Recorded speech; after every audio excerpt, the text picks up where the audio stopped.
வணக்கம். இது எஃப்னா தமிழ் டிவியின் ஊடாக குவைத்திலிருந்து கிடைக்கப்பெற்ற இன்றைய செய்திகள்.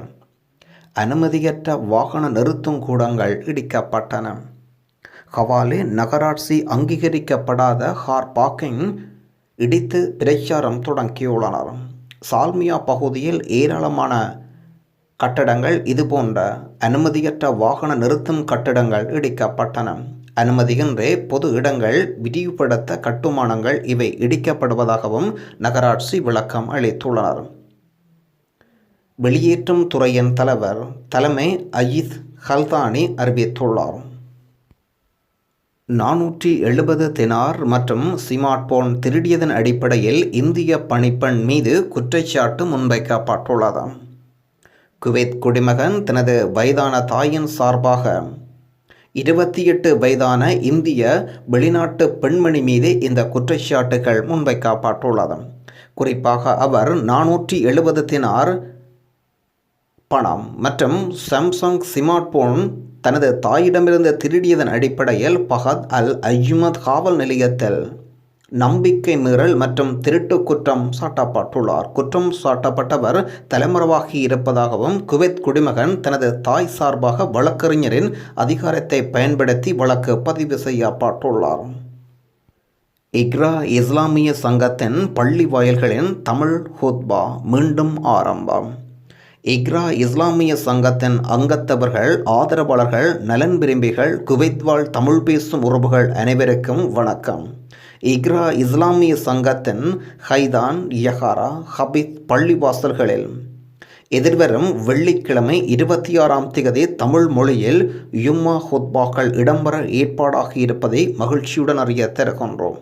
எனவே குவைத் வாழ் தமிழ் பேசும் உறவுகள் அனைவரும் திரண்டு வந்து ஹுத்பாவில் கலந்து பயன் பெறுமாறு அன்புடன் அழைக்கின்றோம்.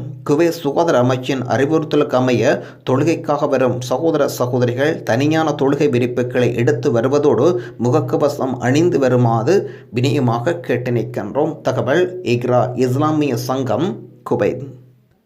எதிர்வரும் வெள்ளிக்கிழமை குவைத் அவசர உதவி மையம் சங்கத்தின் சார்பாக நிர்வாக உறுப்பினர்கள் இலங்கை நாட்டைச் சேர்ந்த நோயாளர்களை நலன் விசாரிக்க செல்ல உள்ளனர்.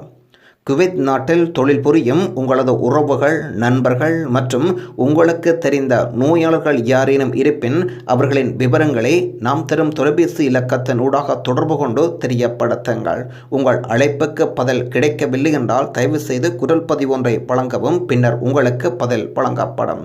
அழைக்க வேண்டிய இலக்கம் 98 58 34 34.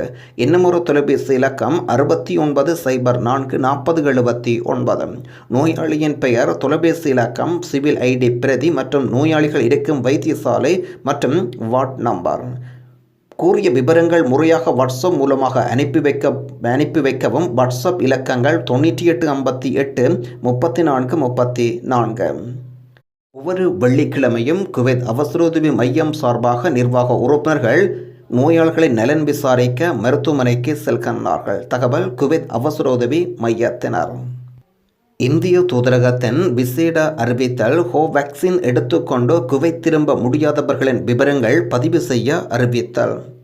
தாயகத்தில் கோவேக்சின் தடுப்பூசி எடுத்துக்கொண்ட நிலையில் குவைத் திரும்ப முடியாமல் சிக்கித் தவிக்கும் இந்தியர்களுக்கான ஆன்லைன் பதிவுகள் இயக்கத்தை இந்திய தூதரகம் தொடங்கியுள்ளது. தேவையான ஒருங்கிணைப்பும் இந்த பிரச்சினையை எதிர்கொள்ளும் இந்தியர்களை பற்றிய கூடுதல் விவரங்கள் சேகரிப்பதற்கும் குவைத்திலுள்ள உரிய அதிகாரிகளுக்கு தெரியப்படுத்தவும் இந்த பதிவு துவங்கியுள்ளதாக இந்திய தூதுவர் அறிவித்துள்ளார். இதற்கு ரைவில் பதிவு செய்வதற்கு முன்பு இது தொடர்பான சிக்கல்களை சந்திக்கும் அனைவரும் கூகுள் படிவத்தை ஆன்லைனில் பூர்த்தி செய்து ஆன்லைன் வழி பதிவு செய்யலாம் என்றும் அந்த செய்தி குறிப்பில் கூறப்பட்டுள்ளது. குவைத் சுகாதாரத்துறை கோவேக்சின் தடுப்பூசி இதுவரையில் குவைத்தில் அங்கீகாரம் வழங்காத நிலையில் இந்த பிரச்சினை இந்தியர்கள் சந்தித்து வருகின்றனர். மேலும் அஸ்ட்ராசெனகா இந்தியாவில் கோவிஷீல்டு என்ற பெயரில் வழங்கப்படுகின்றது. எனவே அதற்கு குவைத் சுகாதாரத்துறை அனுமதியும் வழங்கியுள்ளது குறிப்பிடத்தக்கது. குவைத்தில் ஒரு வாரத்தில் சட்டவிரோதமாக தங்கியிருந்து கைது செய்யப்பட்ட 572 பேர் நாடு கடத்தப்பட்டுள்ளனர். குறிப்பாக இவர்கள் 11ஆம் மாதம் 17ஆம் திகதி தொடக்கம் 11ஆம் மாதம் 23ஆம் திகதி கிட்டத்தட்ட ஒரு வார காலப்பகுதியில் இவர்கள் 572 பேர் நாடு கடத்தப்பட்டுள்ளதாகவும் இதில் 378 பேர் ஆண்கள் என்றும் 174 பேர் பெண்கள் என்றும் அந்த செய்திக்குறிப்பில் கூறப்பட்டுள்ளன. பர்வனியாவில் உள்ள பதர் அல் சமா மருத்துவமனை முழு உடல் பரிசோதனைகள் 10 தினார் மட்டுமே குளிர்காலம் துவங்கிய இருக்கும் நிலையில் 26ஆம் திகதி நாளை வெள்ளிக்கிழமை ஒரு நாள் சலுகை அறிவிக்கப்பட்டுள்ளது. கூடுதல் விவரங்களுக்கு 60 68 93 23 என்ற எண்ணில் அழைக்கலாம் அல்லது வாட்ஸ்அப்பிலும் நீங்கள் தொடர்புகளை ஏற்படுத்தலாம். வெளிநாடுகளிலிருந்து தமிழகம் வருகின்றவர்கள் தடுப்பூசிகள் எடுக்காத பயணிகள் கட்டாயம் PCR பரிசோதனை செய்திருக்க வேண்டும். வெளிநாடுகளிலிருந்து தமிழகம் வருகின்ற பயணிகள் தடுப்பூசி எடுத்திருக்கவில்லை என்றால் கட்டாயம் PCR பரிசோதனை செய்ய வேண்டும் என்றும் தமிழக சுகாதாரத்துறை அறிவித்த நிலையில் இதற்கு இன்று முதல் விமான நிலையங்கள் பரிசோதனைகள் தீவிரப்படுத்தப்பட்டுள்ளன. இந்தியாவில் இந்த ஆண்டு இறுதிக்குள் சர்வதேச விமான சேவைகள் இயல்பு நிலைக்கு திரும்பும் என்று விமான போக்குவரத்து இயக்குநரகம் தகவல் வெளியிட்டுள்ளன. இந்தியாவில் இந்த ஆண்டு இறுதிக்குள் சர்வதேச விமான சேவைகள் இயல்பு நிலைக்கு திரும்பும் என்றும் எதிர்பார்க்கப்படுவதாக விமான போக்குவரத்துறை செயலாளர் அறிவித்திருக்கின்றார். குவைத்தின் இன்றைய நாணய பெறுமதிகள் இலங்கை மற்றும் இந்திய ரூபாவில் முதலில் இந்திய ரூபாவில் 244 ரூபாய், இலங்கை ரூபாவில் 686 ரூபாய். நீங்கள் அனுப்பும் எக்ஸ்சேஞ்ச் நிறுவனங்கள் மற்றும் வங்கிகளை பொறுத்து இதில் தரப்படுகின்ற பெறுமதிகளில் சிறு மாற்றங்கள் உண்டு. குவைத்தில் ஐரோப்பிய நாடுகளில் வைரஸின் புதிய அலை தீவிரமாக பரவி வருவதை கருத்தில் கொண்டு வணிக விசிட் விசாக்கள் தொழில் விசாக மாற்றும் வசதி தற்காலிகமாக நிறுத்தப்பட்டுள்ளது. குவைத்தில் வணிக விசாவில் வருகின்ற நபர்கள் அதை தொழில் விசாவாக மாற்றும் வசதி தற்காலிகமாக நிறுத்துவதாக தகவல் வெளியிடப்பட்டுள்ளன. இன்று முதல் இதற்குரிய புதிய நடைமுறை வருவதாகவும் மனித ஆதாரங்களை மேற்கோள் காட்டி உள்ளூர் செய்திகள் வெளியிட்டுள்ளன. அந்த செய்தி குறிப்பில் கடந்த வாரம் வைரஸ் அவசர கமிட்டி அளித்த பரிந்துரையின் அடிப்படையில் இந்த நடவடிக்கைகள் எடுக்கப்பட்டுள்ளன. ஐரோப்பிய நாடுகளில் வைரஸின் புதிய அலை தீவிரமாக பரவி வருவதை கருத்தில் கொண்டு முன்னெச்சரிக்கை நடவடிக்கையின் ஒரு பகுதியாக இந்த முடிவுகள் எடுக்கப்பட்டுள்ளதாகவும் சுமார் 21 மாத இடைவெளிக்கு பிறகு குவைத்துக்கான அனைத்து வகையான விசாக்களையும் அக்டோபர் மாதம் மீண்டும் வழங்குவது தொடங்க அமைச்சரவை முடிவு செய்த அறிவிப்பை வெளியிட்டனர். அதன் ஒரு பகுதியாக வணிக விசிட் விசாக்கள் பணி விசாக்கள் மாற்றப்பட்டு மனித வளத்துக்கான பொது ஆணையக் குழுவினால் அங்கீகாரம் வழங்கப்பட்டது. மனிதவள மேம்பாட்டுத்துறையின் தானியங்கி வசதி மூலம் ஏற்கனவே பெறப்பட்ட விசா மாற்ற விண்ணப்பங்கள் அங்கீகரிக்கப்படும் என்றும் ஆனால் இன்று தொடக்கம் தானியங்கி முறையில் விண்ணப்பிக்கப்படும் புதிய விண்ணப்பங்கள் தானாக நிராகரிக்கப்படும் என்று தெரிவிக்கப்பட்டுள்ளது. குவைத்தில் நடந்த சாலை விபத்துக்களில் ஒருவர் உயிரிழந்திருக்கின்றார், 10 பேர் காயமடைந்திருக்கின்றனர். இதில் குறிப்பாக குவைத்தில் 3 பகுதிகளில் இடம்பெற்ற விபத்துக்களின் அடிப்படையில் இதில் குவைத்தின் அல் ஹாலிச் வீதியில் மின்கம்பத்தில் வாகனம் மோதி ஏற்பட்ட பயங்கர விபத்தில் குவைத் பெண்மணி ஒருவர் உயிரிழந்திருக்கின்றார். அதேபோல் சாஃபியா சாலையில் நடந்த விபத்தொன்றில் 2 இளைஞர்கள் கவலைக்கிடமான நிலையில் படுகாயமடைந்திருக்கின்றனர். மேலும் ஃபிந்தாஸ் பகுதியில் ஒரு பள்ளிக்கூடத்தின் முன்னர் 3 வாகனங்கள் கவிழ்ந்து ஏற்பட்ட விபத்தில் 6 மாணவிகளுக்கு எலும்பு முறிவு மற்றும் காயங்கள் ஏற்பட்டன.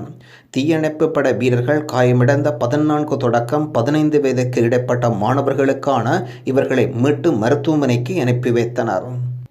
குவைத்தில் தற்சமயம் அவசர சிகிச்சை பிரிவில் வைரஸ் தொற்றின் காரணமாக எந்த ஒரு நபரும் சிகிச்சை பெறவில்லை என்பதை சுகாதாரத்துறை அமைச்சகம் மகிழ்ச்சியான தகவலை வெளியிட்டிருக்கின்றது.